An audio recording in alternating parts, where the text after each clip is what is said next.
expected 631 athletes. I'm not sure if all of them made it today, but we were prepared to have them all here. We have 258 volunteers from students from Fitchburg State. Yeah. And it was a total of 26 schools. Yep. Can you name a few of them? So South Street Elementary School, McKay Arts Academy, Fitchburg High School, Lunenburg High School, Leominster High School, Oakmont, Overlook, Flack. There's a new Devereaux Cares School, Clinton High School and Middle School, Westford Public Schools, Clinton Public Schools, Tingsboro Public Schools, if I said that. I feel like I'm repeating myself. Air Shirley. So many. So it's a multi-regional event. Oh yeah, it's like the North Central region, yep. And with the turnout, even in despite the weather, I guess you realize how important this is to the communities at large. Yep. Yes, of course. It brings everyone together. We were talking last night and we were like, there's no cancellation unless it's thunder or lightning. We'll play in the rain. Students will show up. They'll be pumped no matter the weather. So we knew this was happening no matter if it was pouring or not. What about the planning? How long have you been involved just to plan this day? We started probably in January, but we could have started ahead of time. Like, it was a lot, especially this past week. I think Larissa's probably tired of hearing my voice because we've talked so much and prepped a ton in the last 2 weeks. We've done trainings, printing, scheduling, calling, emailing, everything. Yeah. So in special education, my family, we caregive for a boy with Down syndrome, and it just completely changed my perspective on everything. And I actually had no idea we even had Fitchburg State Special Olympics until I went to a little fair at school, and Meg came up, she was doing a table, and she was like, "Oh, you like Special Olympics? You want to be the director with me?" And I was just like, "Sure," and I did not know it entailed all of this awesome stuff. When I was a first-year student here, I volunteered because I knew it was on campus, and I became really good friends with Allie and Becca, who were directors last year, and they approached me a little bit before the games last year and were like, "Meg, we really think you'd be great to take it over." And I was like, wow, this, it was just honor. It was just really great to think that I would do a good job, I guess. And so I was like, yeah, I'd love to do it, and I helped during the day of last year, so I was a little bit more prepared for this year. And I'm going to school for special ed. I love students and I love working with students. So yeah, it's a great thing. Well, congratulations to both of you and all your hard work. I know it's greatly appreciated, and I know you'll have a great day. Thank you so much for coming. And we hope you stay. Yeah, thank you. Coming up next, our cameras travel to the Fitchburg Art Museum.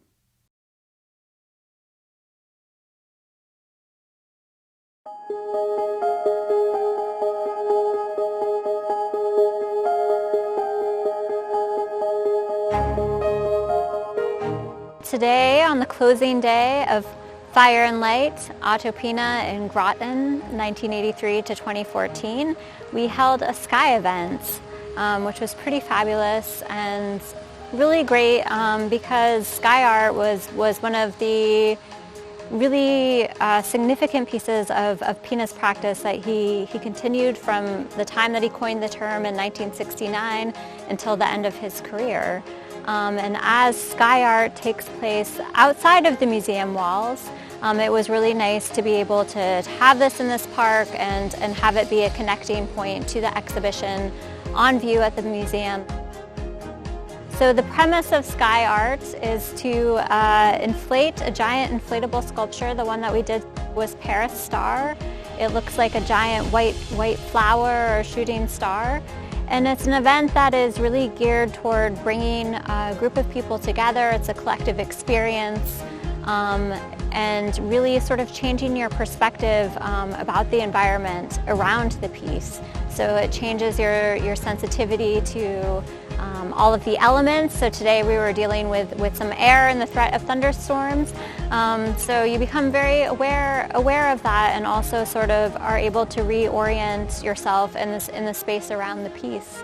Otto had a vision of really thinking about how technology could be used in connection with elemental forces, such as fire, light, and also air, and using the elements as key components and thinking about ways to sort of bring people together through these and come up with sort of a humanistic experience. So throughout this exhibition, we've been exploring different articulations of light and fire, and like I said, it was really wonderful to be able to do this Sky Art event out here today. Thank you so much.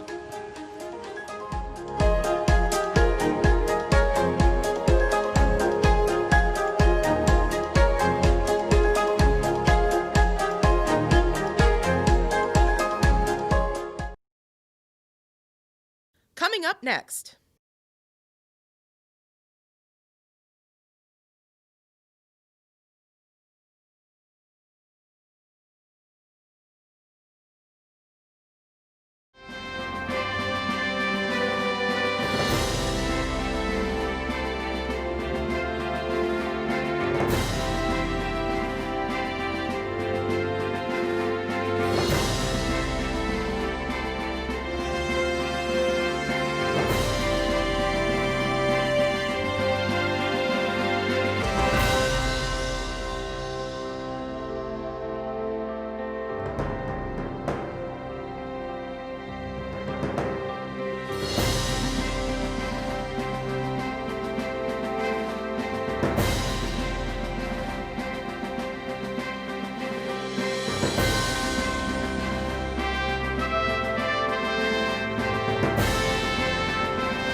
Yes, my name is William Fongen, and I'm here today for a citizenship celebration event. I'm here to support my brother, and I have a couple fellow Cameroonians also who are here for the event.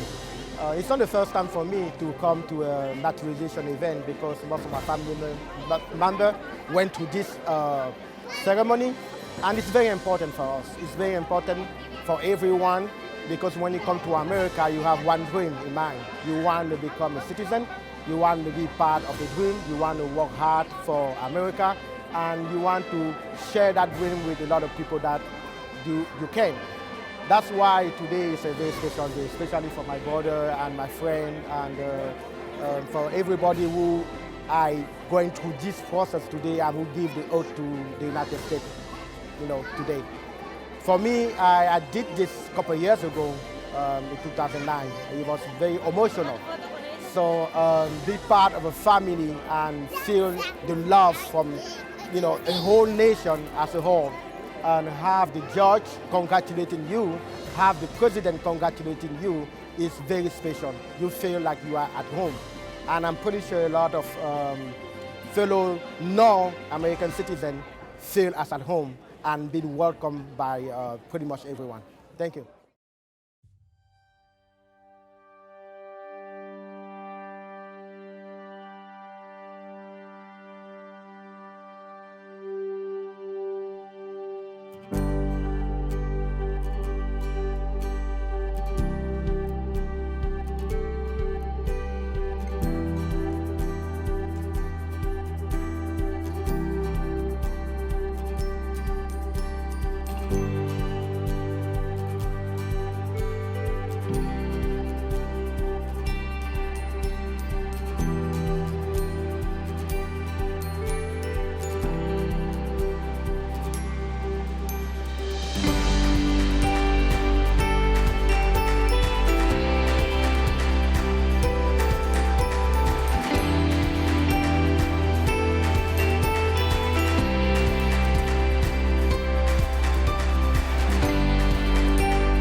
Next on North Central Journal.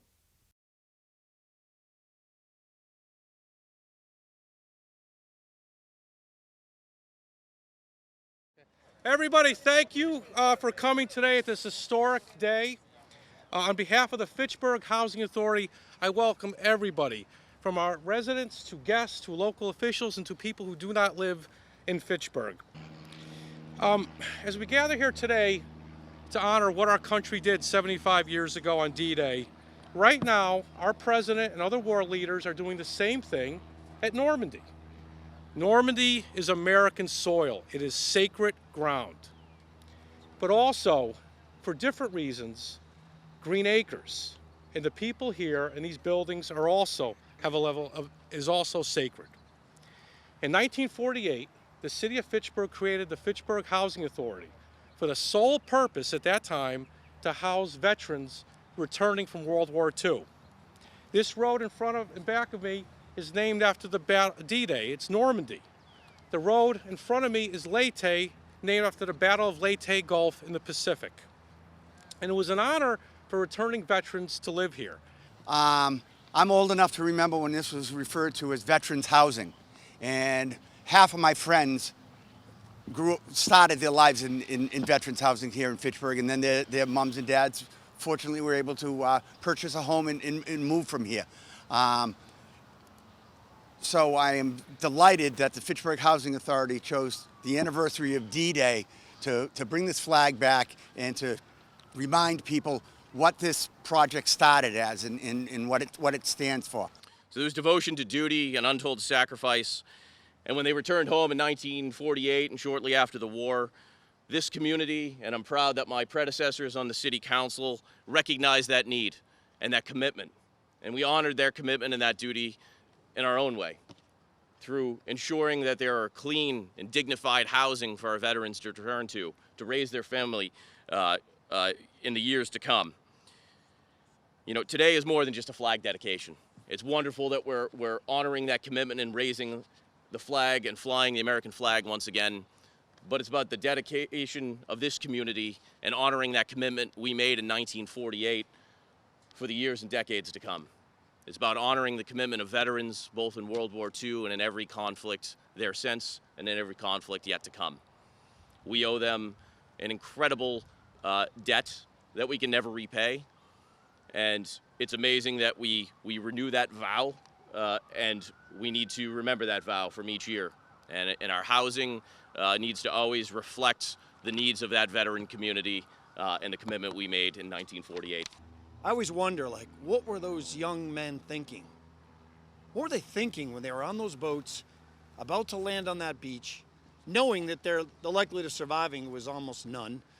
And I have to believe that they were thinking about the love they had for this country, about the love they had for their families, about the love they had for freedom, and the love they had to help people. And those sacrifices, I think of, it's just the chance of life, where you were born and when you lived, to be on those boats. If it had been a generation later, it would have been us. But they were the ones that were there, and they made the ultimate sacrifice so we can live in the freest country that has ever existed, so we can live and have opportunities that they never had. So I want to just thank you for holding this ceremony as you are here today, recognizing those who have served our country, recognizing today, particularly those who never got a chance to come home, and just to celebrate the fact of what an incredible sacrifice they made for us to be here today to enjoy the freedoms that we have. Faced with an enemy that was hell-bent on world domination, they stared death in the face and they said, "Not today." On that day, over 150,000 brave young men stormed that beach in Normandy in a bold strategy to push the Nazis out of Western Europe and turn the tide of the war. 4,414 of those brave young men lost their life that day on that beach. We're going to raise this flag today in remembrance of them and to hope that if we're ever called upon again to fight someone such as the Nazis, that we'll have the courage, and my generation will have the courage that was had by my grandfathers. I'm going to speak this way. Forgive my back, folks behind me, but I want you folks to be able to hear. Thank you for pointing out you couldn't hear. So no one's ever said they couldn't hear me. So I hope you won't have a problem hearing me today. Good morning, everyone, and thank you for asking me to speak at this morning's Green Acres Memorial on the 75th anniversary of D-Day. By the end of the 1940s, Fitchburg's temporary substandard war housing was fast deteriorating. And in 1948, the city established the Fitchburg Housing Authority. Then Mayor Alfred Wallacott appointed Herbert R. Group, the first executive director of the FHA. And the city donated 28.25 acres of land to the FHA for the construction of Green Acres, with the express purpose of building housing for returning World War II veterans and our aging World War I veterans. Let's not forget them as well, folks. Construction started in April of 1948 and was completed on June 11th, 1949. It has 160 family units and was, and I believe still is, one of the largest complexes of its nature in Massachusetts. This state housing development was constructed to specifically help returning World War II veterans who were wishing to start families and save their own homes. And at the time, only veterans were allowed into the housing development. It is fitting that we gather at Green Acres on June 6, 2019, to honor our veterans and commemorate the 75th anniversary of D-Day. We are gathered at the intersection of Normandy Road, named after the D-Day landing, and Leahy Road. And Doug mentioned John Anthony Di Natale, my father, who was a crew member of the USS Iowa, the battleship. 11 battle stars, fought in every major battle in the South Pacific. Those were the kinds of guys we had. Thank you. At the site of the original flagpole, which was donated in 1949 by the Fitchburg AmVets Post 29. On D-Day, the 6th of June, 1944, 12 Allied nations provided fighting units that participated in the invasion at key points on the coast of Nazi-occupied France. Codenamed Operation Overlord, was the largest invasion ever assembled before or since. 56,000 Allied troops landed by sea and air. D-Day was the major turning point in World War II. It would ultimately liberate Western Europe, defeat Nazi Germany, and end the Second World War. We're going to raise the flag for the first time in a quarter century.